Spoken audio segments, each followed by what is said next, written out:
நம்ம சிபிசி 1ல் ஆர்டர் 1 பார்க்க போகிறோம். பார்ட்டிஸ் டு சூட், வழக்கின் தரப்பினர்கள். ஓகேவா? இது ஆர்டர் 1 சிபிசி என்பது என்ன சொல்கிறாங்கன்னு பார்த்தீங்கன்னா, ஒரு வழக்கில் யார் பிளைன்டிஃபாக இருக்கலாம், யார் டிஃபனண்ட்டாக சேரலாம் அப்படின்றதையும், தவறாக சேர்க்கப்பட்ட அல்லது சேர்க்கப்படாத தரப்பினர்கள் குறித்து நீதிமன்றத்தின் அதிகாரங்களையும் விளக்குறது தான் இந்த ஆர்டர் 1 சிபிசி.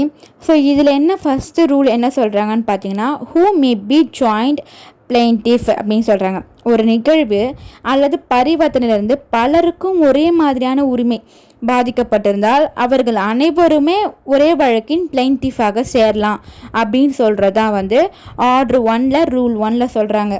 அதுக்கு ஒரு எக்ஸாம்பிள் சொல்லணும்னா, ஒரு வழக்கில் அதாவது ஒரு நிலத்தை 3 சகோதரர்கள் சேர்ந்து வாங்கினாங்கன்னா, அந்த நிலத்தில் ஏதோ ஒரு அத்துமீறல் நடந்துச்சுன்னா 3 சேர்ந்து தான் ஒரு சூட்டை தாக்கல் செய்ய முடியும்.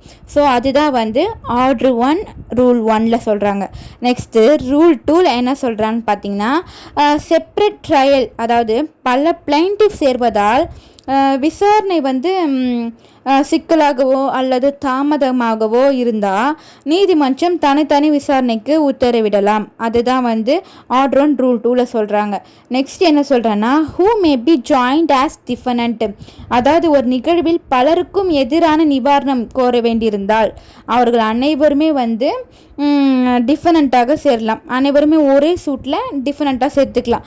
ஃபார் எக்ஸாம்பிள், ஏவின் சொத்தை பி மற்றும் சி சேர்ந்து ஆக்கிரமித்தால் பி மற்றும் சி இருவரையும் ஒரே சூட்டில் டிஃபனண்ட்டாக சேர்க்கலாம். அதாவது ஏவின் சொத்துக்கு எதிராக இருக்கவங்க பி அண்ட் சி, அவங்க ஆக்கிரமித்தால் பி அண்ட் சி மற்றும் இருவருமே சூட்டில் டிஃபனண்ட்டாக சேர்க்கலான்றது தான் அது.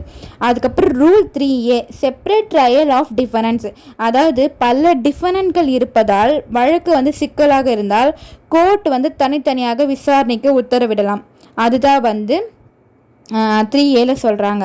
நெக்ஸ்ட் ரூல் 4 என்ன சொல்கிறோன்னா, judgment against 1 or more parties, அதாவது பல தரப்பினர்கள் இருந்தாலும் கோர்ட்டுக்கு தேவையானவங்க மட்டும்தான் எதிராகவோ அல்லது ஆதரவாகவோ தீர்ப்பு வழங்கலாம் அப்படின்னு சொல்கிறதா ரூல் 4ல் சொல்கிறாங்க. ரூல் 5 என்ன சொல்கிறாங்கன்னா, defendant need not to be interested in all reliefs, அதாவது எல்லா டிஃபனன்ட்க்குமே எல்லா நிவாரணங்களும் தொடர்பு இருக்க வேண்டிய அவசியம் கிடையாதுல்ல. ஸோ அதுதான் ரூல் 5ல் சொல்கிறாங்க. ரூல் 6 என்ன சொல்கிறாங்கன்னு பார்த்தீங்கன்னா, joinder of parties liable on same contract, அதாவது ஒரே ஒப்பந்தத்தில் கீழ் பொறுப்பு உள்ள பலரையுமே ஒரே வழக்கில் சேர்க்கலாம் அப்படின்னு சொல்கிறதா ரூல் 6ல். அதுக்கு ஒரு எக்ஸாம்பிள் சொன்னால், கடன் ஒப்பந்தத்தில் 2 ஜாமீன்தாரர்கள், அதாவது ஜாமீன்தாரர்கள் இருந்தால் இருவரையுமே சேர்த்து வழக்கு தொடரலாம் அப்படின்னு சொல்கிறாங்க. அதாவது கான்ட்ராக்ட். நெக்ஸ்ட்டு ரூல் 7, பிளைன்டிஃப் இன் டவுட், யார் உண்மையில் பொறுப்பாளர் என்பதையும் பிளைன்டிஃபுக்கு சந்தேகமாக இருந்தால் பலரை டிஃபரெண்ட்டாக சேர்க்கலாம். அதாவது ஒருத்தர் யார் உண்மையிலே பொறுப்பாளர் என்பது பிளைன்டிஃப் தான் சந்தேகமாக இருக்குன்னு வச்சுக்கோங்களேன், அவங்க பல டிஃபரெண்ட்டை சேர்க்கலாம். பின்னர் கோர்ட்டுக்கு உண்மையான பொறுப்பாளரையும் தீர்மானிக்கும். அதாவது கோர்ட் யார் இவங்க பிளைன்டிஃப் டிஃபரெண்ட்டு, யார் இவங்க தான் பொறுப்பாளரா அப்படின்றத கோர்ட் டிசைட் பண்ணும். நெக்ஸ்ட் ரூல் 8, ரெப்ரசன்டேட்டிவ் சூட், பலருக்கு ஒரே நலன் தான், அதாவது சேம் இன்ட்ரெஸ்ட் இருக்குன்னு வச்சுக்கோங்களேன், ஒருவரோ சிலரோ அனைவரின் சார்பாக வழக்க தொடரலாம் அல்லது எதிர்க்கலாம் அப்படின்னு சொல்கிறதான் ரூல் 8. உதாரணமாக, ஒரு குடியிருப்பு சங்கத்தில் 100 உறுப்பினர்கள் உள்ளார்கள்னு வச்சுக்கோங்களேன், பொது பாதையில் பிரச்சனைக்காக 5 பேர் அனைவரின் சார்பாக சூட்டு தாக்கல் செய்யலாம் அப்படின்னு சொல்கிறதா இது. ஓகேவா?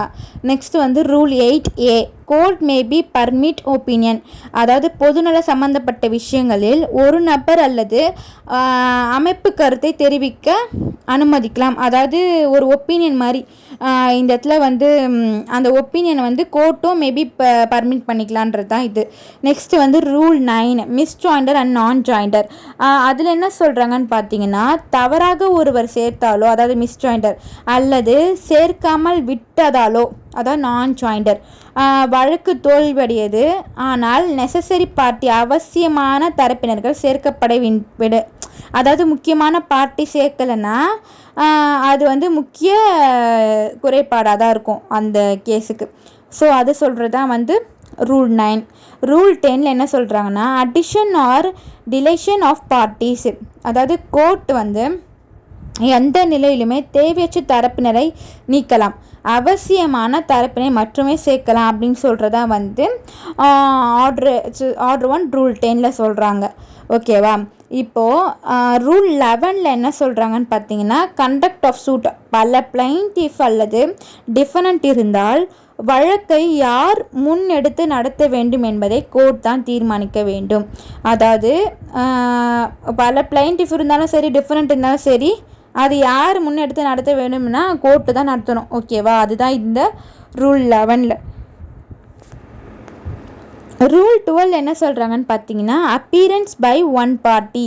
பல பிளைன்டிஃப் அல்லது டிஃபனண்ட் இருந்தால் அவர்களில் ஒருவரை மற்றவர்களின் எழுத்துப்பூர்வமாக அங்கீகரித்து கோர்ட்டில் ஆஜராக செய்தல். அதாவது பல பிளைன்டிஃப் அல்லது டிஃபனண்ட் இருந்தால் அதில் ஒருத்தர் மட்டும் நம்ம பார்ட்டியாக சேர்த்து அவங்கள வந்து அதாவது அவங்க மட்டும் எழுத்துப்பூர்வமாக அங்கிருந்து கோர்ட்டில் ஆஜர் பண்ணலாம். இப்போ ஒரு 20 பிளைன்டிஃப் இருக்காங்கன்னா அதில் ஒரு பிளைன்டிஃப் மட்டும் இருந்தால் போதும், அவங்க சார்பில் அவர் வந்து ஆஜரானால் போதுன்றது தான் வந்து ரூல் 12ல் சொல்கிறாங்க. ரூல் 13ல் என்ன சொல்கிறாங்கன்னு பார்த்தீங்கன்னா அப்ஜெக்ஷன் ரிகார்டிங் மிஸ்ஜாயிண்டர் அண்ட் நான் ஜாயிண்டர். மிஸ்ஜாயிண்டர் அல்லது நான் ஜாயிண்டர் குறித்து எதிர்ப்பு ஏதாவது இருந்துச்சுன்னா, அதாவது மிஸ்ஜாயிண்டர் நான் ஜாயிண்டர் ஏதாவது குறித்து எதிர்ப்பு இருந்தால் ஆரம்பத்திலே எழுதப்பட வேண்டும். தாமதமாக எழுப்பினால் அந்த உரிமை கைவிட்டதாக கருதப்படும் அப்படின்னு சொல்லிட்டு எதில் சொல்லியிருக்காங்கன்னு பார்த்தீங்கன்னா ரூல் 13ல் சொல்லியிருக்காங்க. ஓகேவா? நம்மளுக்கு இந்த இப்போ பார்த்ததில் இம்பார்ட்டன்ட் செக்ஷன்ஸ் எதுன்னு பார்த்தீங்கன்னா first rule 1 and rule 3, rule 8, rule 9 and rule 10. So ரொம்ப ரொம்ப இம்பார்ட்டன்ஸ் இந்த ஆர்டர் 1ல். ஸோ நீங்கள் மஸ்ட்டு படிக்க வேண்டியது இதுதான். இதில் உங்களுக்கு ஏதாவது டவுட்ஸ் இருந்தால் எனக்கு கமெண்ட் பண்ணுங்கள், நான் கண்டிப்பாக அதுக்கு ஆன்சர் பண்ணிடுறேன். ஓகே, தேங்க்ஸ் ஃபார் வாட்சிங்.